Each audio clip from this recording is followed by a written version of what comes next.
मसीह मंथन बैठक north east seven sister की तरफ से मैं फेसबुक के सभी सदस्यों को एक बार फिर से यीशु मसीह के नाम से जय मसीह की। और आप शेयर करें और सब्सक्राइब करें, इसलिए सब्सक्राइब करें कि नोटिफिकेशन आपको मिले, ताकि कहते जो भी मसीह की नई शिक्षा जो आपके आत्मा का खुराक है वो आपको तक पहुंचते रहे। याद रखिए, मैं फेसबुक से पैसे नहीं कमाता, क्योंकि धन हमारे यीशु मसीह ने कहा स्वर्ग में इकट्ठा करो, हालेलुया, पृथ्वी में नहीं। एक व्यक्ति था पतरस, और यीशु मसीह ने कहा कि सबने तो मुझको छोड़ दिया है, क्या तू भी मुझे छोड़ना चाहता है? तो पता है जवाब क्या दिया पतरस ने?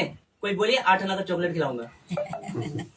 पता है पतरस ने जवाब क्या दिया कि प्रभु हम कहाँ जाए, अनंत जीवन की बातें तो तेरे पास है। Hallelujah, praise the Lord. तो ताली तो बनता है, जीएसटी नहीं लगा है। याद रखिए, ताली में कंजूसी मत कीजिए, सिर्फ और सिर्फ प्रभु की महिमा के लिए। तो आगे मैं बढ़ता हूँ। आज का जो विषय है बहुत अद्भुत है, आपके हृदय को छूने लायक वचन है, क्योंकि मेरा पूरा मकसद है कि बाइबल को आप अच्छी तरह से जाने। याद रखिए कि मैं किसी संस्था को प्रमोट नहीं कर रहा हूँ, क्योंकि हम किसी संस्था के अधीन नहीं है। हम अधीन है तो सिर्फ यीशु मसीह के, और किसी के नहीं। ना तो ये चर्च किसी मनुष्य ने बनाया है, और ना इस चर्च का मालिक कोई मनुष्य है। इस चर्च का मालिक पास्टर भी नहीं, इस चर्च का मालिक पास्टरों का पास्टर यीशु राजा है। उसी ने चर्च का स्थापना किया और किसी मनुष्य ने नहीं। सो मैं भी एक हड्डी मांस का इंसान हूँ, एक पापी मनुष्य हूँ। मैं अभी सिद्ध नहीं हूँ, लेकिन एक दिन सिद्धता की ओर जाऊंगा जब मैं प्रभु के राज्य में पहुंचूंगा। आप सब उसी रास्ते में। तो चलिए आज का विषय शुरू करते हैं। फेसबुक में आप सब ज्वाइन हो जाइए और शेयर कीजिए, और ग्रुप में शेयर कर दीजिए कृपया, जो मुझे देख रहे हैं, ताकि मसीह की खरी शिक्षा देह तक पहुंच पाए। याद रखिए, हम एक दुल्हन है कि नहीं? और जिसके कान हो वो सुन लीजिए, और जिसकी आंखें वो देख लीजिए। ठीक है? तो कोई पीछे ऐसा ना हो कि सुनते सुनते चल बसे। ठीक है? तो जिंदा है ना सभी? तो एक बार जोरदार ताली बजा दीजिए प्रभु के लिए, और दिखा दीजिए। मैं इस वक्त चारद्वार में हूँ, गुरुमारा ना जी, चारद्वार में हूँ, और ये हमारे चारद्वार के बिना आंटी के सभी परिवार है, और हम भी उसी के परिवार हैं। आमीन। तो आइए आज का विषय मैं शुरू करना चाहता हूँ। ला दीजिए वापस, ब्लूटूथ ऑन किया है ना? ओके। तो आज का विषय है धनवान और निर्धन लाजर। धनवान और निर्धन लाजर बहुत बार आपने सुना होगा, पढ़ा भी होगा। लूका 16-19 अध्याय का है, ये पढ़ा भी होगा। लेकिन मैं एक नया एंगल देने जा रहा हूँ। इससे मुझे ये जब वचन पढ़ता हूँ, तो ये वचन में मुझे अन्य जाति नहीं दिखता है, मुझे ये वचन में दोनों विश्वासी दिखता है। सही बोल रहा हूँ? मुझे यहाँ अन्य जाति नहीं दिखता है, दोनों विश्वासी दिखते हैं मुझे। और दोनों विश्वासी में से एक जाता है अब्राहम के गोद में, और एक जाता है कहाँ?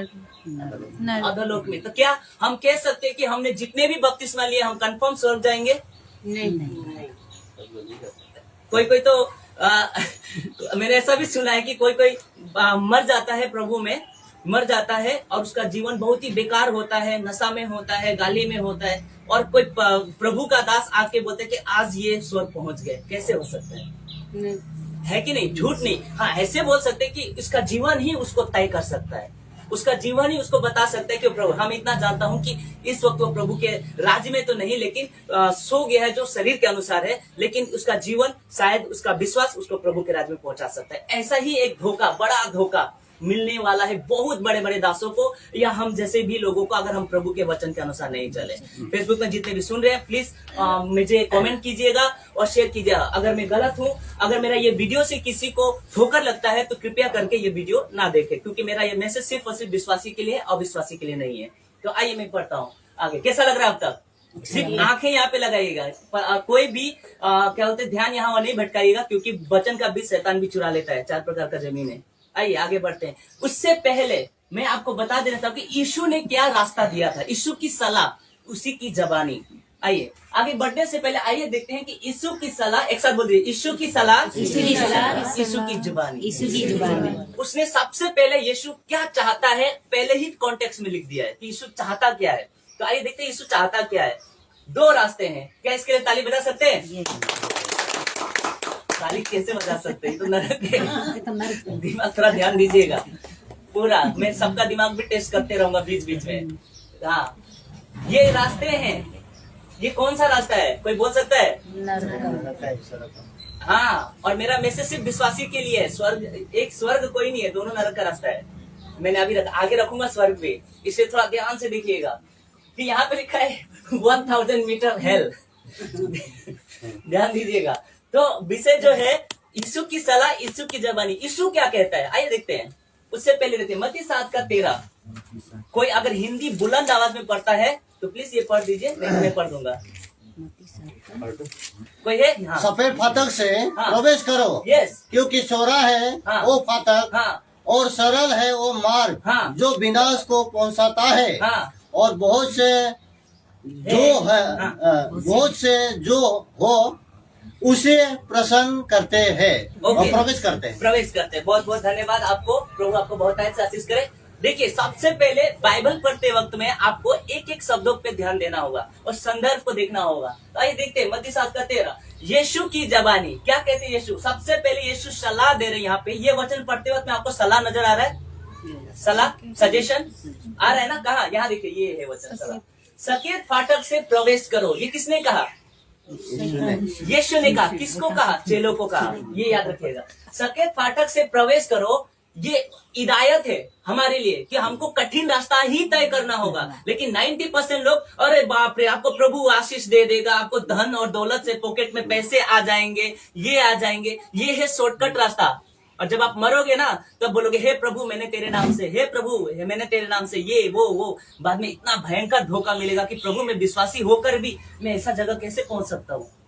इसीलिए मैं प्रभु ने पहले ही किया। बाइबल एक ऐसा कड़वा सच है जो कईयों को हजम नहीं होता है, और जो प्रभु की सच्चाई में चलता है तो कई बड़े बड़े लोग जो है so called man of God पसंद नहीं करेंगे। यीशु को पसंद नहीं किया तो हमको कौन करेंगे?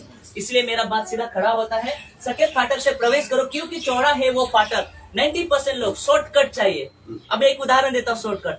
यीशु को भी शॉर्टकट शैतान ने देने को कहा। अच्छा तू राजा है, यहूदियों का राजा है, तू क्या बोलते इजराइल पे राज्य करेगा, तो एक काम कर, कंगूरे पे मंदिर के ऊपर चढ़ा दिया। अब देख तू मरने ही तो आया है, क्यों क्रूस पे मरेगा? एक काम कर, यहीं से ऊपर से कूद जा नीचे, लिखा है कि स्वर्गदूत तुझे हाथों हाथ उठा लेंगे।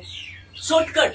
बोले कि बाद में मरना, दुख नहीं उठाने का जरूरत है, यहीं से तो मर जा, तू तो प्रभु भी तो है। शैतान ने कहा तो अपने आप को गिरा दे। यीशु ने क्या कहा? लिखा है कि सिर्फ और सिर्फ सारे मन और तन से तू अपने परमेश्वर की महिमा कर। हालेलुया। और यही काम करना है। शॉर्टकट हमेशा शैतान देता है आपको, अरे इधर से चले जाओ, डायरेक्ट फाटक से इधर से घुस जाओ। लेकिन बाइबल एक कड़वा सच है कि आपको रास्ता एकदम तय करना है, तो दुख उठाते हुए प्रभु के राज्य में जाना है। हालेलुया। मैं कोई कहता है कि वचन मधु से मीठा है कि नहीं? सुना होगा आपने, भजन संगीता में लिखा है कि वचन मधु से मीठा है। लेकिन मैं कहता हूँ कि सिक्का का ये एक पहलू है, वचन दो धारी तलवार भी है। ताली बजा सकते हैं इस बात पे, जो काटता भी है और कुटता भी है।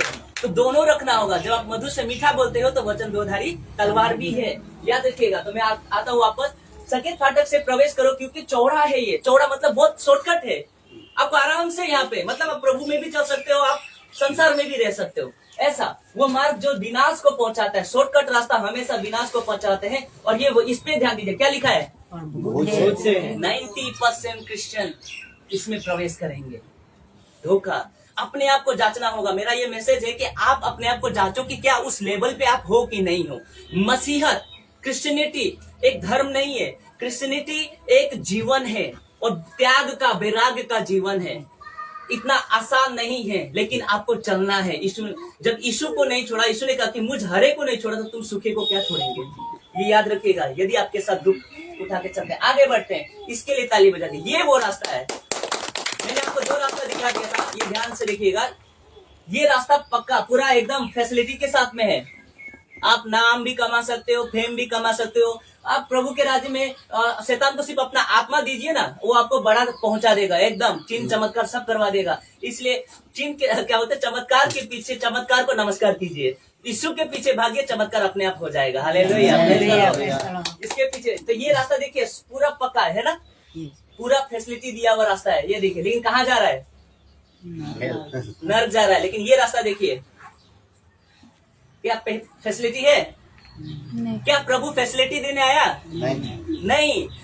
फैसिलिटी आजकल 90% फेसबुक में जो देख रहे हैं मुझे कि 90% क्रिश्चियनिटी में जो बड़े बड़े जो है और सो कॉल्ड है, वो इस रास्ते के नहीं, ये वाले रास्ते पे चलने का हिदायत देते हैं। शॉर्टकट चलो, शॉर्टकट। लेकिन हकीकत ये है कि प्रभु कहता है ये रास्ता चलना है। तो आप तय कीजिए कौन से रास्ते पे चलेंगे। हालेलुया। बताइए कौन से रास्ते पे चलेंगे? ये रास्ते बिल्कुल। मरने के बाद पता चलेगा। चलिए आइए, मत्ती 7:14, यीशु ने कहा क्योंकि सकेत हो वो फाटक, सकेत मतलब कठिन है वो फाटक, वहां भी लिखा है सकेत वो फाटक और कठिन है वो मार्ग, लेकिन वो मार्ग कहाँ पहुंचाता है? जीवन को पहुंचाता है, और थोड़े हैं जो उससे पाते हैं। मैं चाहता हूं कि आप थोड़े में बन जाओ।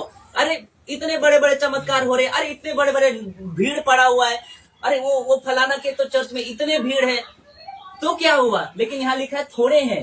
तो मैं चाहता हूँ कि भीड़ प्रभु को नहीं चाहिए, प्रभु को भेड़ चाहिए। ताली तो बजा सकते हैं आपको। भीड़ तो मस्जिदों में भी मिल जाएगा, लेकिन भेड़ हो कि नहीं ये देखिए, उस भीड़ में भेड़ चाहिए। हालेलुया। तो ये बात मैं कहना चाहता हूँ। आज आपके हृदय को खोल के रखिएगा और कान को खोल के रखिएगा कि थोड़े हैं, लिखा है ना थोड़े, उसके ऊपर क्या लिखा? बहुत, या थोड़े हैं जो पाते हैं। आप थोड़े में बनिए। मुझे लगता है कि यहाँ पे जो गोरुमारा के जो चर्च में बिना टीम हुए थोड़े में से गिने जाएंगे। और घमंड के साथ अपना सीना तान के प्रभु के राज्य में बढ़ते जाइए। अगर कोई आपका धन्य आशा पूछता है तो यीशु हमारा राजा है, ये कहिए। ठीक से कठिन दुख उठा के ही प्रभु के राज्य में जाना। आइए अब एक स्टोरी की ओर ले जाता हूँ, और इस स्टोरी में ये हकीकत वाला स्टोरी है। यीशु ने ये पैरेबल दिया था। तो आइए चलते हैं। एक ऐसी सच्चाई जो आपको हिला के रख दे। कितनों को पता है कि मरने के बाद क्या होने वाला है? कोई भी प्लीज, क्या होने वाला है? किसी को पता है? हाँ नहीं, बात कीजिएगा, क्योंकि कल तो मैं चाहता हूँ कि सब जीवित रहे। मैं कोई कौन बनेगा करोड़पति और छड़ी लेके नहीं आया हूँ। मैं भी एक मनुष्य हूँ। मैं पास्टर जरूर इधर हूँ, लेकिन आप सबके लिए मैं एक इंसान हूँ। ठीक है, एक प्रभु का दास हूँ, बस इतना ही। उतना बड़ा लेवल नहीं है मेरा। एक ऐसी सच्चाई जो आपको हिला के रख दे। ठीक है, और ये कैसी सच्चाई है? सच्चाई ये है कि आपको दिखाऊंगा कि धनवान पुरुष और निर्धन लाजर, ये एक पैरेबल नहीं है। ये एक यीशु मसीह ने एक तरह से फरीसियों को ताना मार के ये कहानी सुनाया था, और ये रियल था, क्योंकि इसमें धनवान का नाम नहीं दिया गया, लेकिन लाजर का नाम दिया गया। इसीलिए ये हकीकत है। ये सिर्फ इस व्यक्ति का नाम नहीं दिया। क्यों? क्योंकि ये जो धनवान था ये याजक के परिवार से था, क्योंकि बैंजनी वस्त्र सिर्फ याजक के परिवार पहनते थे, और ये महायाजक के परिवार में से था। इसलिए इसका बदनामी ना होकर के यीशु ने इसका नाम नहीं दिया, लेकिन उस लाजर का नाम दिया है। और मैं कहना चाहता हूँ, आप मरे तो मरे, आप दुख और बीमारी में भी हो, आपके पास गरीबी भी हो, कोई बात नहीं, लेकिन आप धर्मी होके मरे, ये ज्यादा अच्छा होगा। आप अब्राहम के गोद में पहुंचे, ये इम्पोर्टेंट है। आपके पास पैसे नहीं है, कोई जरूरत नहीं है। प्रभु ने कहा है ना कि कल की चिंता मत करो। आपका घर में राशन नहीं है, ये नहीं है, तो हम परेशान नहीं। प्रभु ने जब तक आपको पृथ्वी में रखा, कभी आपको भूखा नहीं रखेगा। ये बात याद रखिएगा। वो चिंता करने वाला परमेश्वर है, लेकिन उस दुख में भी आपको परमेश्वर बढ़ाते जाता है, ताकि आपकी मजबूती बने। ऐसा ही एक कहानी हम आपके बीच में रखना चाहूंगा। मैं फटाफट चलूंगा समय का लियाकत रखते हुए। आइए देखते हैं, धनवान पुरुष और निर्धन लाजर। आइए स्टोरी देख सकते हैं। अब एक ऐसा सच, आप मरने के बाद में, कितनों को लगता है कि मरने के बाद में सिर्फ आत्मा जाएगा, शरीर नहीं? बताइए, कितनों को पता है? आपको पता है कि मरने के बाद आत्मा आएगा, सिर्फ आत्मा जाता है, शरीर नहीं ना? शरीर अब आपको कड़वा सच, जोर का झटका धीरे से दूंगा। कितना सच में, कितने कंफर्म है कि मरने के बाद सिर्फ आत्मा जाता है, शरीर नहीं? अभी भी पूछ रहा हूँ, और फेसबुक में भी प्लीज जवाब दीजिएगा। मैं इसी वचन से ही प्रूफ कर दूंगा। और ये बहुत, इसलिए मैं बोला एक ऐसा कड़वा सच। हाँ बोलिए, मरने के बाद शरीर जाता है या आत्मा जाता है? आत्मा शरीर दोनों ही जाते हैं। नया मिलेगा, नया शरीर का साथ जाएगा। ओके, कंफ्यूजन है ना? हाँ, तो मैं क्लियर कर देता हूँ, ये कहानी से क्लियर करूंगा।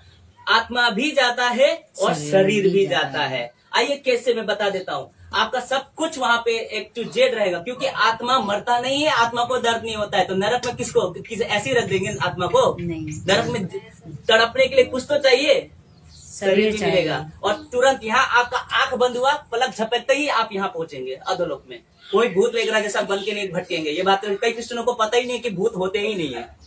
ये दुष्ट आत्माएं जो फेंके हुए स्वर्गदूत तो वो है, ये इनको पता ही नहीं है। बहुत विश्वासी को नहीं मालूम है। लेकिन हकीकत ये है, इसी स्टोरी से आपको पता चलेगा कि आपका आंख यहाँ बंद हुआ, कुछ ही नैनो सेकंड में आप प्रभु के राज्य में पहुंचते ही आपका तुरंत न्याय हो जाएगा। और दो जगह है जिसको हेडिस बोलते हैं, एक अधोलोक और एक नरक लोक।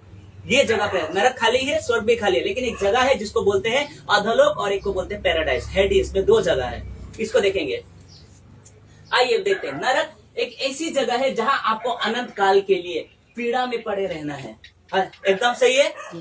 हाँ, जहां आपको एक बूंद पानी के लिए भी तरसना पड़ेगा, प्यास भी, यानी कि प्यास भी लगेगा आपको। मैं रख दूंगा यहाँ पे, यही घटना से रखूंगा। तड़पना, जहां का कीड़ा कभी नहीं मरता और जहां का आग कभी नहीं बुझता। और ये ऐसी जगह में आप जाना चाहते हैं? नहीं। विश्वासी होकर याद रखिए, अपनी पुरानी जिंदगी को याद कीजिए। जब आप प्रभु में आए थे, और फेसबुक में जितने भी मुझे देख रहे हैं मसीही लोग, आप जब प्रभु में आए थे तो हो सकता है किसी को घर से निकाल दिया गया होगा, हो सकता है किसी को खेत खलियान घर से पूरा सब कुछ, मतलब आपको बहुत ताड़नाएं मिली होंगी। इतना दुख झेल कर आप प्रभु में होकर भी यहाँ पहुंच जाओ तो क्या फायदा। इसलिए यीशु मसीह ने कहा कि तुम सारे जगत को क्या कहते जीत लो, अपने प्राण की हानि पहुंचाओ तो क्या फायदा। इसीलिए वचन को बारीकी से पढ़ना बहुत इंपॉर्टेंट है। तो आइए देखते हैं, ये ऐसी जगह है जहाँ का कीड़ा मरता नहीं और जहाँ का आग बुझती नहीं। और आइए देखते हैं क्या कहानी, क्या है कहानी धनवान पुरुष और निर्धन लाजर का। तो शुरू करते हैं, रेडी है आप? Yes. जोर से Yes. हाँ बिल्कुल, आवाज में लगता है कि टैक्स लगा दिया है आपको मोदी जी ने। ताली बजाते रहिएगा, प्रभु के लिए बजा दीजिए जोरदार ताली। मैं इसलिए बजाता हूँ कि आपका कॉन्शियस एकदम बुलंद रहे, तेज रहे। आइए तो शुरू करते हैं कहानी से। ये धनवान ये बैंजनी वस्त्र पहना हुआ एक व्यक्ति, ये यहूदी व्यक्ति है, याजक का परिवार से है, क्योंकि ये बैंजनी वस्त्र पहनता है। ये एक बड़ा याजक है। देखिए, मूसा और नबियों की किताबें इसके पास है, सब कुछ है, A to Z बाइबल इसके पास पूरा पढ़ा हुआ है, लेकिन ये बाइबल के अनुसार नहीं चल रहा है। इसीलिए यहाँ पे देख सकते हैं हम, कहानी को हम रखते हैं लूका 16-19 पद। सब दिख रहा है ना बराबर? Yes. ओके, जूम करके भी दिखा देना। ओके, लूका 16-19 पद। एक धनवान मनुष्य था, इसका नाम नहीं दिया गया है, ठीक है। एक धनवान मनुष्य था जो बैंजनी कपड़े और मलमल पहनता और प्रतिदिन सुख और विलास में धूमधाम में रहता था। मेरा प्रश्न है कि क्या आज भी क्रिश्चियन ऐसे ही रहते हैं? सुसमाचार बिगड़ता किसकी वजह से है? हमारे ही वजह से बिगड़ता है। किसी अन्य जाति तो अन्य जाति है, अविश्वासी तो अविश्वासी, उनको कुछ नहीं पता है, लेकिन हमारे ही वजह से सुसमाचार बिगड़ता है। ये विश्वासी है, याद रखिए, दो प्रकार का विश्वासी है यहाँ पे। एक धनवान मनुष्य था जो बैंजनी कपड़े मलमल पहनता और प्रतिदिन सुख विलास और धूमधाम से रहता था। सुख और विलास में एकदम सब कुछ, धनी था, धनवान था, पैसे थे, सब कुछ था, उसके पास नाम था, शोहरत था, लेकिन इसके पास वचन नहीं था। मैं आगे रखूंगा, इसके पास वचन नहीं था। वचन कितना महत्व है ये आपको सीखना पड़ेगा, जानना पड़ेगा। आज इसके पास वचन नहीं था। आगे देखते हैं कि ये स्टोरी का पहला हिस्सा है। और उसी के बगल में लाजर, इसका नाम दिया गया है। धनवान का नाम क्यों नहीं दिया? क्योंकि इसके पीछे यीशु नहीं चाहता था कि उस महायाजक के पद में किसी की बदनामी हो, इसीलिए प्रभु ने इसका नाम लिया। लाजर नामक एक कंगाल घावों से भरा हुआ उसकी देवड़ी पर छोड़ दिया जाता था। देख लीजिए, इसी के घर में छोड़ दिया जाता था। क्यों? क्योंकि ये धनवान था और ये व्यक्ति धर्मी था। आगे क्योंकि अब्राहम के गोद में जाता है, याद रखिएगा। तो कहानी इसी तरह से चल रहा है कि ये खूब सुख विलास में, ये भी क्रिश्चियन और ये भी क्रिश्चियन। क्या मैं गलत बोल रहा हूँ? अगर गलत बोलूंगा पक्का सवाल कीजिएगा, ठीक है, मैं क्लियर कर पाऊंगा। तो ये भी क्रिश्चियन, ये भी क्रिश्चियन, और इसका हालत है धनवान का सुख विलास में, और इसका हालत है गरीबी का, घावों से, बीमार में, पूरा जिंदगी उसका बीमार में चला गया। इससे आपको बहुत कुछ सीखने मिलेगा, याद रखिएगा। पूरा जिंदगी उसका बीमार में चला, यहाँ तक कि इतना लालच हो गई कि कुत्ते उसके घाव चटा करते थे। कह सकता था प्रभु को कि प्रभु मैं तुझे नहीं मानूंगा, मेरा कुछ बनता ही नहीं है, मेरे को इलाज, मैं ठीक नहीं हुआ, चंगा नहीं हुआ, प्रभु मैं तुझे नहीं मानू, कह सकता था ना। लेकिन इसने विश्वास नहीं खोया। Hallelujah, praise the Lord. आगे रखूंगा मैं, इस बात पे ध्यान दीजिएगा, आगे रखूंगा कहानी। आगे बढ़ते हैं। लाजर नाम का एक कंगाल घावों से भरा हुआ उसकी दियोरी पे छोड़ दिया जाता था। इमेजिन कीजिए कैसा वो दुख झेल रहा होगा। इसी कंगाल के पास, इसी क्रिश्चियन के पास आके आपस में प्रेम ना होने के वजह से, ये देखते हैं। फिर उसके बाद में लूका 16-21 पद में फटाफट चल रहा हूँ। और वो चाहता था, इतना हालत खराब था कि चाहता था कि धनवान की मेज का जूठन जो वो खाता है, वो टुकड़ा जो गिरेगा वो मुझे मिल जाए, यानी कि भूख से भी वो भरा पड़ा था, मतलब पूरा हालत ही बेहाल था। मेज का जूठन से अपना पेट भरे, यहाँ तक ऐसा हालत खराब था। यहाँ तक कि कुत्ते भी आकर उसके घाव चटा करते थे। मैंने दिखाया ना फोटो, ध्यान दीजिएगा, ऐसा हालत है विश्वासी का। कुत्ते भी उसके घाव आकर चटा करते थे। लेकिन एक दिन ऐसा हुआ, ये भी मरा और ये भी मरा। अब यहाँ पे डेस्टिनेशन तुरंत हुआ है, तुरंत एक्शन आया है। एक दिन ये भी मरे। इसके पीछे, इस व्यक्ति के पीछे तो रोने वाले सब थे, इसके पीछे कौन था? कोई नहीं। तो जिसके पीछे कोई नहीं होता उसके पीछे यीशु होता है। जिसको कोई नहीं पूछता उसको यीशु पूछता है। इसीलिए पतरस ने कहा कि प्रभु मैंने तेरे लिए अपने सब कुछ छोड़ दिया, घर खेत खलियान सब कुछ छोड़ दिया, मुझे क्या मिलेगा? पता है यीशु मसीह ने क्या कहा? यीशु ने कहा कि यहाँ तो कुछ भी नहीं मिलेगा, लेकिन स्वर्ग लोक में बहुत धन मिलेगा। हालेलुया। यीशु मसीह ने कहा कि पृथ्वी में धन इकट्ठा मत करो, स्वर्ग में इकट्ठा करो। आपके खाते वहां पे रखे जाएंगे जितना आप प्रभु के राज्य में बढ़ते जाएंगे। आमीन। Praise the Lord. कैसा लग रहा है? अच्छा। तो देखिए, इसके पीछे रोने वाला बहुत, लेकिन इसके पीछे देखिए ना, लवारिस जैसा पड़ा हुआ, कोई नहीं इसके पीछे, लेकिन इसको पता है कि मैं धर्मी होकर मरना अति अवश्य है। लूका 16:22 अध्याय। ऐसा हुआ कि वो कंगाल मर गया और स्वर्गदूतों ने उसे लाकर अब्राहम के गोद में पहुंचा दिया। हालेलुया। इसका बात देखो। और वो धनवान भी मरा और गाड़ा गया। इसको गाड़ा नहीं गया, लेकिन धनवान को गाड़ा गया। इसको लवारिस छोड़ दिया गया, है ना? लेकिन धनवान भी मरा और कंगाल भी मरा। लेकिन कंगाल का जो अंत है, यहाँ आपका दुख है, लेकिन अंत इसका सुखद है। हालेलुया। Praise the Lord. मैं इसलिए कहता हूँ कि आप दुख और बीमारी में, कठिन परिस्थितियों में क्यों ना हो, आप मरे तो मरे, लेकिन धर्मी होके अब्राहम के गोद में जाइए। Praise the Lord. ताली तो बनता है इस बात पर। क्या ऐसा विश्वास आपका है? मैं ये कहना चाहता हूँ। मेरा मकसद ही है कि आपके अंदर वो जो सोया हुआ, जो बुझ गया है, जो आत्मा ना, उसको जगा दूं मैं। यही मैं चाहता हूँ। क्या आपके अंदर अभी भी, अपने अंदर ऐसा है कि कोई भी परिस्थिति हो, कैसा भी रोग कठिन नहीं क्यों ना हो, प्रभु के साथ मुझे कोई अलग नहीं कर सकता। पौलुस कहता है ना नंगाई, ना तलवार, ना जोखिम, ना गरीबी, कोई भी मुझे परमेश्वर के प्रेम से अलग नहीं कर सकता। ताली तो बताइए। ऐसा आपको कहना होगा, तभी तो आपका अंत सुखद। यहाँ दुख ही दुख है, लेकिन इसका यहाँ पे देखिए कहाँ पहुंचा है वो। एक साथ कीजिए, कहाँ पहुंचा है वो? अब्राहम के गोद में, पैराडाइस में जाके पहुंचता है ये। और धनवान मरा, देखिए ये यहाँ पहुंच गया। झटका मिला, तुरंत उसको झटका मिला। अरे बाप रे, मैं तो याजक के परिवार से हूँ, मैं पास्टर का बेटा हूँ, मैं रेवरेंस का बेटा हूँ, मैं तो बड़ा दास हूँ, पूरे बाइबल को MA BA चाट गया हूँ मैं कैसे नरक जा सकता हूँ? तो ये कैसे गया? ये कैसे नरक गया? आप कितना नॉलेज है बाइबल का, फेसबुक वाले कितना नॉलेज है बाइबल का, आप कितना MA BA कर लिए, वो मान्यता नहीं है। आप वचन के अनुसार कैसे चलते हो और पवित्रता का जीवन कैसा है, वो मान्यता है। आमीन। Praise the Lord. ये इंपॉर्टेंट है आपके लिए। और ये धनवान ने वचन का महत्व नहीं जाना। क्यों? क्योंकि उसके पास व्यवस्था थी, तोरा थी, 5 किताबें थी इसके पास में, ऐसा लिखा गया है यहाँ पे बताएगा। ये अभी इन दोनों के बीच में क्या होगा? कन्वर्सेशन होगा दोनों के बीच में। अब ये मरते ही, शरीर यहीं पड़ा हुआ है, लेकिन ये पूरा शरीर के साथ यहाँ पहुंचा है, तुरंत पहुंचा है, तुरंत। इसलिए मैं बोला धोखा है, याद रखिएगा, बहुत बड़ा धोखा मिलेगा मरने के बाद में। इसीलिए बाइबल को तुच्छ नहीं समझिए, वचन को तुच्छ मत समझिए, और अपने जीवन को मजाक में मत लीजिए। प्रभु के लिए एक आत्मा भी बहुत इंपॉर्टेंट है। मेरा यही कहने का मतलब है। आमीन। हालेलुया। कैसा लग रहा है? यहाँ कुछ हो रहा है? यस, मैं चाहता ही हूँ कि यहाँ कुछ हो। ओके, नहीं तो गई भैंस पानी में, याद रखिएगा। तो आगे देखते हैं। कन्वर्सेशन अब शुरू होगा दोनों में। मरा अब्राहम के गोद में, और ये तो बाप रे बाप, इससे बोल के अरे मैं कैसे यहाँ पहुंच सकता हूँ? मैं तो इतना कहते धर्मी आदमी था, मैं तो धर्मी था क्योंकि याजक के परिवार से हूँ, मैं कैसे यहाँ पहुंच सकता हूँ? अभी देखिए बीच में मैंने उंगली भी रखा है, दिख रहा है पानी का। अब ध्यान दीजिएगा, मैंने कहा ना शरीर के साथ में अब बहुत बड़ा धोखा, अब पूरा क्लियर करूंगा। फेसबुक में पहली बार मैं इसको क्लियर करने जा रहा हूँ। आइए देखते हैं लूका 16:23 पद।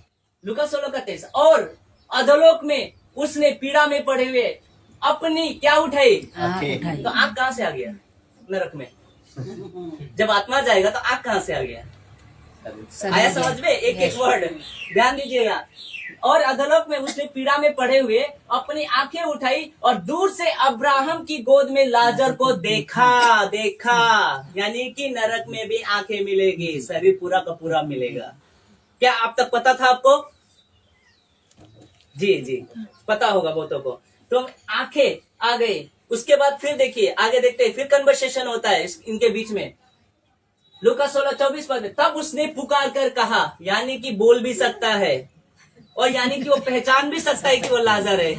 समझ में आ रहा है? आंखें उठाकर देखा, हे पिता अब्राहम, यानी कि ये पहचान सकता था अब्राहम है वो। क्यों? क्योंकि वो यहूदी था। इस तरह से पता चल रहा है, हे पिता इब्राहिम, मुझ पर दया करके लाजर, यानी कि लाजर भी याद है उसको कि मेरे द्वार के, आपको भी याद रहेगा कि आपने अपनी जिंदगी में क्या क्या किया। और फेसबुक में जितने देखते हैं, अगर विश्वासी होकर भी अपने लाइफ में आपने क्या क्या किया, याद रखिएगा यहाँ पहुंचते ही आपको सारा चीज का लेखा देना पड़ेगा। ये बात रखिए। दया करके लाजर को भेज दे। क्यों भेज दू भाई? काहे भेज दू भाई?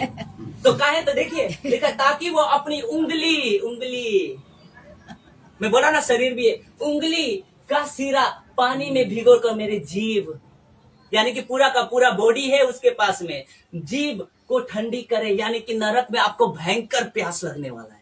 मैं बोला आत्मा को डाल देंगे तो आत्मा को दर्द होता ही नहीं है, तो क्या फायदा है उसको नरक में डाल के? शरीर चाहिए। यहाँ धोखा है, जो शरीर मिट्टी में मिलेगा वह तुरंत वही शरीर वहां मिलेगा फ्लेश के साथ में, ताकि पीड़ा हो आपको, वही दर्द मिलेगा। और अंत में तो पुनरुत्थान सबका होगा, जो नाश होने वाले उनका भी पुनरुत्थान होगा और हमारा भी होगा। लेकिन एक जाएंगे अनंत काल के लिए आग के लिए, और एक जाएंगे अनंत काल के लिए यीशु राजा के पास। और आपको तय करना है कि आपका भिगोकर मेरी उंगली का सिरा पानी में भिगोकर जीभ को ठंडी कर, क्योंकि मैं इस ज्वाला में तड़प रहा हूँ। ये क्या मरने के बाद भटकते हुए हुआ कि तुरंत हुआ है? यस, ये हकीकत है। जैसे ही आप मरोगे, आंख का पलक जैसे ही बंद हुआ, आप नैनो सेकेंड में वहां पहुंच जाओगे, तुरंत पहुंच जाओगे। और दो जगह है अभी तक जहां जमा किया हुआ है, एक है हेडिस, जिसमें दो जगह है, जिसमें अधोलोक में मतलब ये नरक लोक है, और एक पैराडाइज स्वर्ग लोक। यह देखिए, स्वर्ग और नरक खाली है अभी, वो अंत के दिन में होगा। अब तक समझ में आ रहा है? क्लियर है? आगे बढ़ता हूँ। कैसा लग रहा है? जीवित है? ओके। अब फिर कन्वर्सेशन देखिए, ये अभी बात कर रहा है अभी, और अब्राहम देख रहा है, अच्छा मेरे को दुख दिया ना, देखा मैं खाना नहीं दिया, मुझे ये नहीं दिया। आज देखो मैंने आत्मा के लिए बोया था, मैं लास्ट में रखूंगा, इसीलिए ध्यान दीजिए। परंतु अब्राहम ने कहा, अब्राहम से बात कन्वर्सेशन चला, अब्राहम ने कहा, हे पुत्र, स्मरण कर कि तू अपने जीवन में अच्छी वस्तुएं ले चुका है। और 90% क्रिश्चियन मसीहत अच्छे वस्तुओं के पीछे भाग रहा है। मुझे गाड़ी चाहिए, अच्छा घर चाहिए, और कई ऐसे भी है कि दर्शन देखकर घर जमीन भी ले लेते हैं। मुझे प्रभु ने ऐसा दर्शन दिया, ये दे दो मेरे को, ये दे दो। मांगना ही था तो रेलवे स्टेशन में जाके बैठ जाते हैं, है ना? मैं इसलिए खराब बात करता हूँ। फेसबुक पे जितने देख रहे हैं मुझे, तो अच्छी वस्तुएं, आप उस अच्छी वस्तु के चक्कर में मत पड़िए, ये संसार तक ही है। लेकिन जो सबसे कीमती है वो है वचन, जो जीवन की रोटी है। हालेलुया। वो रोटी के पीछे भागिए, क्योंकि मनुष्य केवल रोटी ही से नहीं, परमेश्वर का हर एक वचन जो उसके मुख से निकलता है उससे जीवित रहेगा। Praise the Lord.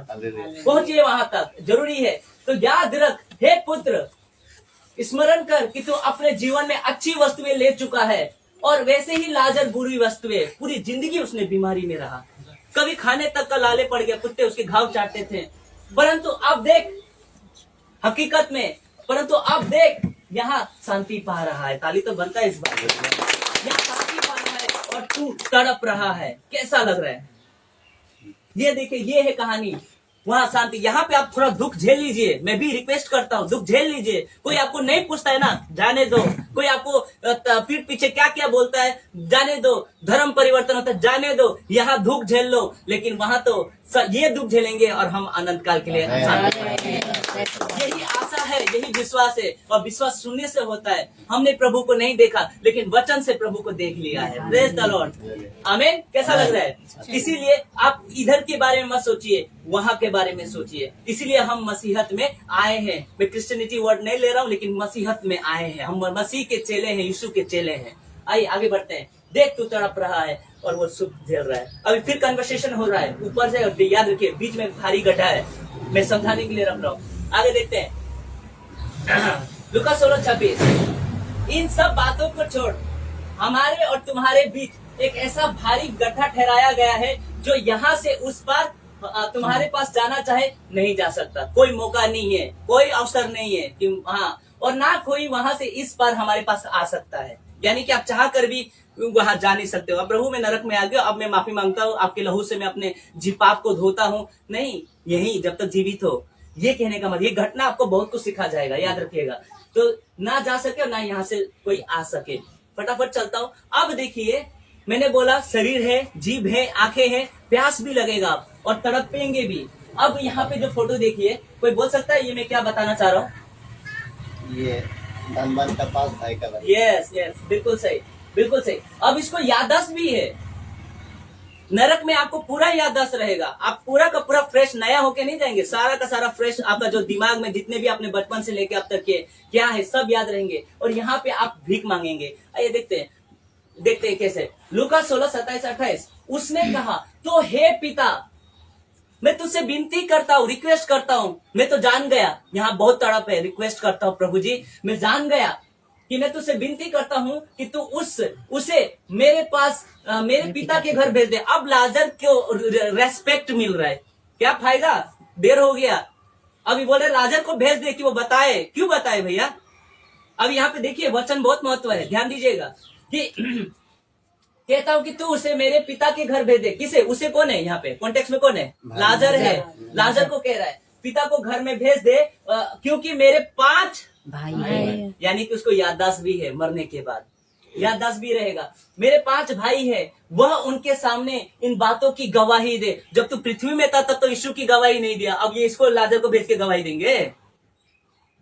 आपका जीवन में प्रभु ने क्या कहा था? पृथ्वी के छोर तक तुम मेरे क्या होंगे? गवाह होंगे। लेकिन गवाही देने की जगह तो हमने तो गवाही बिगाड़ दिया। हम तो ज्योति के संतान थे, लेकिन अंधकार ने ज्योति को बुझा दिया। ऐसे कैसे पॉसिबल हो सकता है?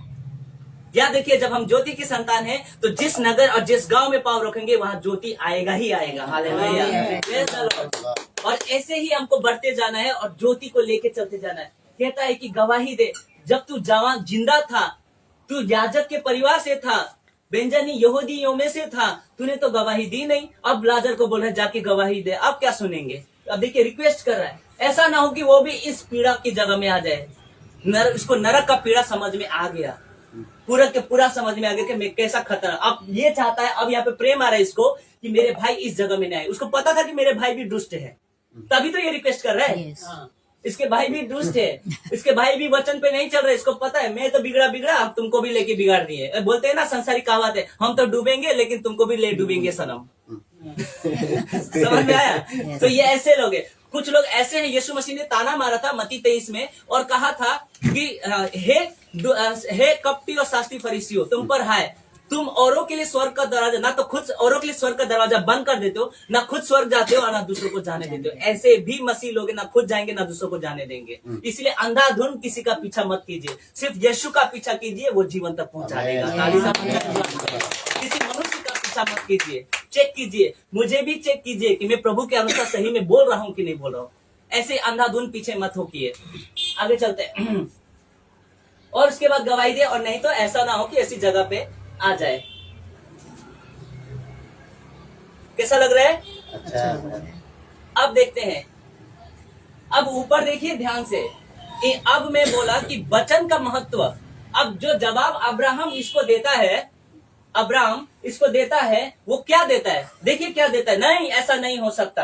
कहता है, अब्राहम ने उससे कहा, उनके पास तो मूसा और भविष्यवक्ताओं की पुस्तकें हैं। बाइबल दीजिए प्लीज मेरे पास। और आज के डेट में कोई इस वचन का पालन नहीं करेगा तो मरने के बाद भी आप कहोगे कि मेरे भी भाई हैं और वो इस तरफ से नहीं चलते हैं, तो प्रभु यही जवाब देगा, वचन तो है ना, वचन का पालन करो। सारा चीज, अब मैं दर्शन देके आने वाला नहीं हूँ, सारा वचन है यहाँ पे। तो इसलिए कहता है यीशु ने कि आदि में वचन था, वचन परमेश्वर के साथ था और वचन परमेश्वर था और वचन देहधारी हुआ। सारा खेल तो वचन का है और वचन ही यीशु था। हालेलुया। अगर आप वचन का पालन नहीं करते यानी कि यीशु को नहीं पालन करते। इसलिए वचन इंपॉर्टेंट है। याद रखिए, ये मात्र लिखा हुआ कलम नहीं है, ये वर्ड नहीं है, ये जीवित वचन है, यानी कि खुद यीशु मसीह है। आमीन। पूरा जगत उसी के द्वारा बना और हम और आप भी उसके द्वारा सृजे गए हैं। तो वचन कितना इंपॉर्टेंट है। प्रभु भोज क्यों लेते हैं? हम वचन को खाते हैं और ये आत्मिक रोटी है जो आपको खाना पड़ेगा। इसीलिए यहाँ पे लिखा है, अब्राहम ने उससे कहा, उनके पास तो मूसा और भविष्यवक्ताओं की पुस्तकें हैं, वे उनकी सुने, मैं क्यों भेजूंगा? लाजर को नहीं भेज सकता, नामुमकिन। जो मैंने रूल बना दिया वो रूल नहीं टूटेगा। और आज भी जो विश्वासी हैं, अगर आप ऐसे जीवन, बेविचार के जीवन में चल रहे हैं, विश्वासी होकर नशे में हैं और गलत शिक्षाओं में फंसे हुए हैं और आप नाना प्रकार के गलतियां कर रहे हैं, तो सावधान, ऐसी हालत आपकी हो जाएंगी।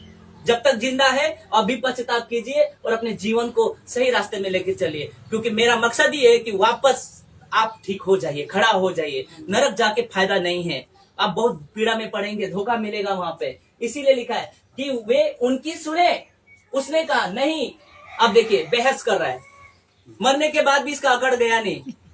देखिए अकड़ गया नहीं, कहता है नहीं हे पिता अब्राहम, पर यदि कोई मेरे मरे हुए में से उनके पास जाए तो वो मन फिराएंगे। चमत्कार, चमत्कार चाहिए इनको। और यहूदी चिन्ह मांगते थे, याद है ना। और आज भी कितने प्रकार के विश्वासी चमत्कार के पीछे ऐसे ही भाग रहे हैं। क्यों चाहिए आपको चमत्कार? मैं ये पूछना चाहता हूं। जो सृजनहार है, जो सृष्टिकर्ता यीशु ही आपके जीवन में नहीं है, तो चमत्कार कैसे होगा? यहां कह रहा है कि आप चमत्कार कर दीजिए, मरे हुए को जिला दीजिए। ठीक है, अब्राहम को जिला दे। एक तो मरा हुआ यीशु मसीह मर के तो जिंदा हो गया, तो भी तो कई लोग विश्वास नहीं करते। अब बोलिए ना, सही बोल रहा हूँ? यीशु मसीह तो दिखा भी दिया, किसी को भेज दे बोला था ना। यीशु मसीह एक्चुअली ताना मारे थे, वो अपने बारे में कहते कि मैं उस जगह पे आऊंगा। ये एक्चुअली पूरा का पूरा भविष्यवाणी है ये एक तरह का। ये आप देखिए कि दुख उठाया यीशु मसीह ने ना। और शास्त्री फरीसी जो उसके इजरायली, जो उसके लोग थे, अपने लोग थे, उन्होंने यीशु को नकार दिया और अन्य जातियों ने स्वीकार लिया। हालेलुया। अगर उन्होंने नकारा नहीं होता ना तो हम तक सुसमाचार नहीं पहुंचता। धन्यवाद है पिता का कि इजरायलियों ने यीशु मसीह को तुच्छ समझा और हमने यीशु मसीह को ऊंचा समझा। वो राजा बना, इसलिए उनसे उनका राज्य छीनकर हमको दे दिया। कितना आपके पास अवसर है, ये अद्भुत अवसर मिला। इस अवसर को जाने ना दे। पौलुस भी कहता है अवसर को बहुमूल्य समझिए। ये मौका बार बार नहीं मिलेगा। ये मर के जिंदा होने को बोल रहा है, बोला ऐसा नहीं हो सकता है। लेकिन यीशु मसीह मर के जिंदा हुए, यहूदियों ने आज भी उसको स्वीकार नहीं किया, लेकिन हमने स्वीकार कर लिया। और आज भी कई मसीही के लोग आज भी यीशु पे विश्वास नहीं करते। नाना प्रकार के कल्ट ग्रुप, यहोवा विटनेस, माता यरूशलेम, ओनली जीसस, ओनली क्या बोलते हैं ये यहोवा वाले, सर्वशक्तिमान की कलीसिया, यीशु मसीह कई और औरत के रूप में आ चुके हैं। ऐसे भीड़ ही भीड़ आपको देखने मिलेंगे। बजिंदर सिंह जैसे लोग, भीड़ ही भीड़ मिलेंगे आपके उनके पास में, लेकिन उद्धार नहीं मिलेगा। इसलिए भीड़ के पीछे मत भागिए, यीशु के पीछे भागिए, भेड़ बन जाइए। हालेलुया। इंपॉर्टेंट है वो। नाना प्रकार के से कुछ फायदा नहीं है। और जब आपका जीवन ही ठीक नहीं है तो कहाँ आप क्या करेंगे चमत्कार लेके? चलिए आपको बीमारी से ठीक कर दिया प्रभु ने, मान लेता हूँ किसी दास ने ठीक कर दिया, और आपका अंदर का जीवन में उधार ही नहीं हुआ और मरने के बाद आप अधोलोक चले गए, तो क्या फायदा? चमत्कार काम आएगा? तो बेटर है ना कि सबसे मालिक है उसको अपने जीवन में डाल ले, तो चमत्कार तो हो ही जाएगा। आमीन। यस। कैसा लग रहा है? अच्छा। जिसको बोर लग रहा है हालेलुया। मैं बीच बीच में टेस्ट लेते रहूंगा, याद रखिएगा। कैसा लग रहा है? अच्छा लग रहा है? ओके। बोरिंग नहीं हो रहा है ना? हाँ ठीक है। बोरिंग हो जाएगा तो कहाँ हाँ बोलेंगे। चलिए आगे चलते। लूका 16:31 पद। उसने उससे कहा जब वे मूसा और भविष्यवक्ताओं की पुस्तकें, जब ये बाइबल की बातें नहीं मानते तो वो मरे हुए को भी उसमें से जी उठे तो उसकी नहीं मानेंगे। खुद वो गवाही दे रहा है, नहीं मानेंगे। आज भी वचन को नहीं मानते कितने विश्वासी, नहीं चलते वचन पे, पापों से मुक्ति होना नहीं चाहते, पवित्र जीवन जीना नहीं चाहते। नहीं तो कई इतने सारे गलत शिक्षाएं आगे कि आप पाप करते रहो। प्रभु यीशु ने तो लहू तो बहा ही दिया है ना, आप आराम से स्वर्ग पहुंच जाओगे। ये धोखा है। लिखा है कि ना बेविचारी, ना पुरुषगामी, ना पियक्कड़ प्रभु के राज्य में प्रवेश नहीं करे। इस वचन का क्या करें? ये भी तो है ना। आइए आगे देखते हैं, आगे बढ़ते हैं। कैसा लग रहा है? अच्छा। अब देखते हैं इस धनवान की घटना से हम क्या सीख सकते हैं, क्या सीख मिलता है? बताइए क्या मिलता है, कोई एक एक करके बताइए। और फेसबुक से मैं भी पूछना चाहूंगा, इस धनवान की घटना से हमें क्या सीख मिलता है? किसी भी परिस्थिति में परमेश्वर को ना भूले। धनवान का इस कैरेक्टर का बात करो, इससे क्या सीखने मिलता है? जो गलत विचार गलत रास्ते में चलते हैं। हाँ बिल्कुल, बोलिए बोलिए, कोई बात नहीं। मैं छड़ी लेके नहीं खड़ा हूँ, मैं ये भी प्रभु का दास हूँ। आइए बोलिए, चलिए मैं ही रख देता हूँ, टाइम वेस्ट नहीं करूंगा। आइए, धनवान से क्या सीखते हैं कि मरने के बाद जीवन का महत्व धनवान को समझ में आ गया। एकदम क्लियर कट हो गया, उसको कट टू कट हो गया कि मरने के बाद भयंकर अंत है। उसको जीवन समझ में आ गया, मरने के बाद जीवन का महत्व, जीवन क्या है, यीशु मसीह। जीवन कौन है? यीशु मसीह कौन है समझ में आ गया कि यीशु मसीह हमारे जीवन में नहीं तो हम भी किसी काम का नहीं। याद रखिए, यीशु ने खुद कहा कि तुम मेरे बिना कुछ भी नहीं हो। ये याद रखिए। और जब हम सोचेंगे कि हमने खुद कर लिया, ये धोखा है। याद रखिए, इजरायलियों ने 40 साल एक भी लड़ाई खुद नहीं लड़ा है। याद रखिएगा, ऐसा लगता है कि उन्होंने जीता है, नहीं, एक भी लड़ाई खुद नहीं लड़ा है, परमेश्वर ने जीताया है। बिना परमेश्वर को जीत भी नहीं पाते और कनान देश पहुंच भी नहीं पाते। हम भी एक भी लड़ाई खुद नहीं लड़ेंगे जब तक यीशु हमारे अंदर में है। हम उससे प्रार्थना, और यीशु ही उस रास्ता का सामना करता है। इसलिए यीशु ने कहा, मार्ग, सत्य और जीवन मैं ही हूँ, बिना मेरे द्वारा कोई यीशु के पास नहीं पहुंच सकता। आमीन। स्वर्ग नहीं जा सकता। आगे बढ़ते हैं, आगे देखते हैं। वचन का महत्व, मैंने बोला ना, नबियों की किताब है। वचन का महत्व धनवान को नरक में समझ में आ गया, पूरा का पूरा समझ में आ गया। वचन का महत्व धनवान को नरक में समझ में आ गया। और आपको भी, जितने विश्वासी है, वचन का महत्व समझ में आना चाहिए। वचन बहुत इंपॉर्टेंट है। आप इसको नहीं पढ़ेंगे और इसको आप नहीं जानेंगे तो आप फंस जाएंगे। कोई भी आपको फंसा देगा। आइए आगे बढ़े। ठीक है, कोई प्रॉब्लम पीछे? नहीं। ठीक है ना? ठीक है। ओके, आगे देखते हैं। उसके बाद लिखा है, पाप को हल्के में इसने लिया। और आज मैं विश्वासियों से कहना चाहता हूँ, पाप को हल्के में लेने का महत्व धनवान को नरक में समझ में आ गया।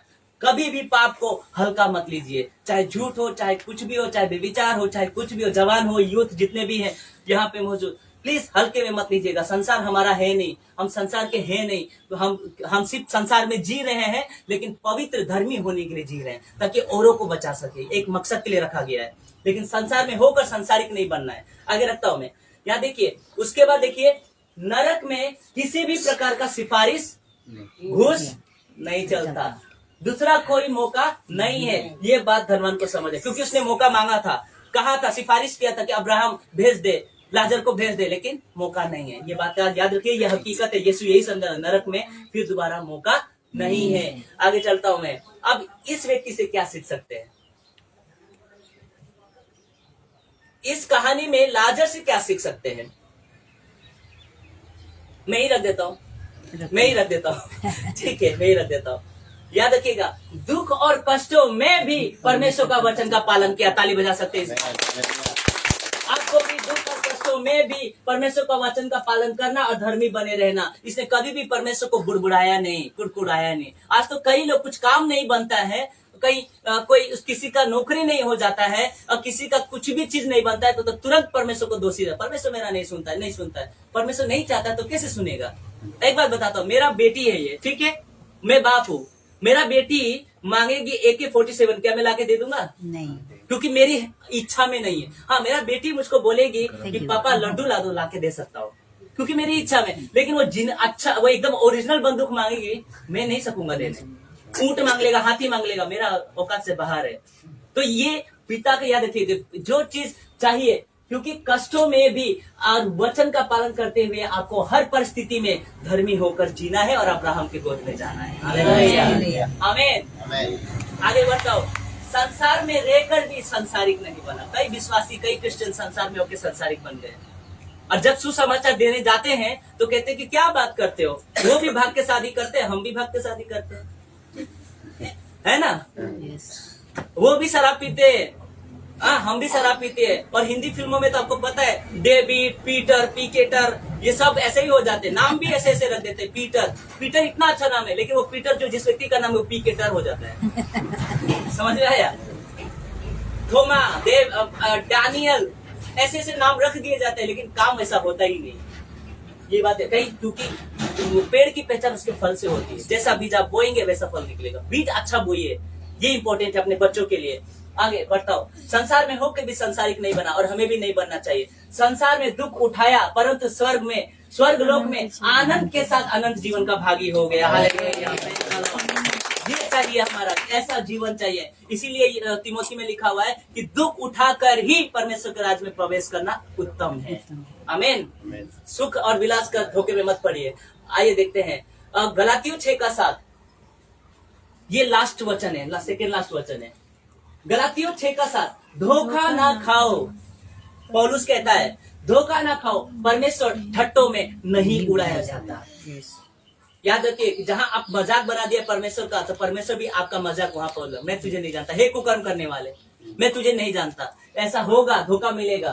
तो धोखा ना खाओ, परमेश्वर ठट्टों में नहीं उड़ाया जाता, क्योंकि मनुष्य जो कुछ बोता है वही काटेगा। हालेलुया। कैसा लग रहा है?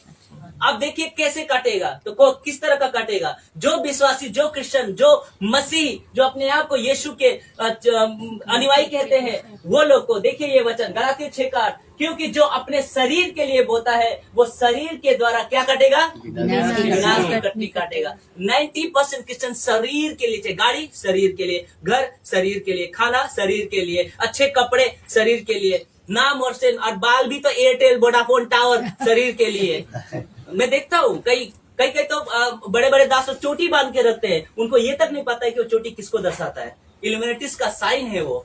कोई तो विश्वासी ऐसे फोटो खिंचाते हैं, ये भी नहीं पता है कि बैकोमेट साइन है, ये 2 बकरे का साइन है जिसमें आप श्राप कर रहे हो। ये भी याद रखिएगा, मैं आगे जब बीच बीच में आऊंगा तो मैं बताते जाऊंगा कि किस दुनिया में हम जी रहे हैं। याद रखिए, क्योंकि जो अपने शरीर के लिए बोलता है वो शरीर के द्वारा विनाश की कटनी काटेगा। तो आप शरीर के लिए मत सोचिए। आगे देखता हूँ, ये वो विश्वासी जो शरीर के लिए बोलते हैं, लेकिन एक ऐसा भी विश्वासी है, ताली बजा सकते हैं। ये एक दिन आप सबको यहाँ पहुंचना है। ऐसा समय आएगा, आंसू पोंछ दिए जाएंगे, चारों तरफ खुशी ही खुशी रहेगा, चारों तरफ आप प्रभु की आराधना करेंगे, ना दुख ना पीड़ा होगा। लेकिन कब? जब आप ये करेंगे, तब अंत में कब होगा? जब आप अंत में करेंगे कि और जो आत्मा के लिए बोता है वो आत्मा के द्वारा अनंत जीवन की कटनी काटेगा। तो तय कीजिए फेसबुक में कि आप किसके लिए बो रहे हो। आप शरीर के लिए बो रहे हो तो आप यहाँ पहुंचोगे, आप यहाँ पहुंचोगे। शरीर के लिए बोओगे तो शरीर के द्वारा विनाश की कटनी काटोगे। धनवान ने शरीर के लिए बारे में सोचा, आत्मा के बारे में नहीं सोचा। और जो आत्मा के बारे में, ऐसी भीड़ में आप शामिल हो जाइए, क्योंकि प्रकाशित वाक्य में लिखा है कि मैंने एक बड़ी भीड़ देखा, हर कुल, भाषा, जाति लोग प्रभु के राज्य में प्रवेश करते हुए देखा। मैं चाहता हूँ कि हर कुल, जाति, भाषा लोग, चाहे मराठी हो, चाहे पंजाबी हो, चाहे गुजराती हो, चाहे मुस्लिम हो, चाहे आदिवासी हो, चाहे हर एक जाति के हो, यहाँ पहुंच जाए। आमीन, प्रेज द लॉर्ड। और अंत में यही है कि जो गलातियों 6:8, और जो आत्मा के लिए बोलता है वो आत्मा के द्वारा अनंत जीवन की कटनी काटेगा। और अंत में आमीन, प्रेज द लॉर्ड। तो कैसा लगा? ज्यादा लंबा ले लिया? नहीं, ठीक। अद्भुत, सीखने लायक। मैं यही चाहता हूँ कि आपका जीवन प्रभु के पवित्रता में चले। मेरा यही मकसद है। ज्यादा बड़ा उम्र नहीं है, लेकिन परमेश्वर के राज्य में उम्र का मायना नहीं होता है, आत्मिकता का मायना होता है। Praise the Lord. सो मैं हम सब खड़े होंगे।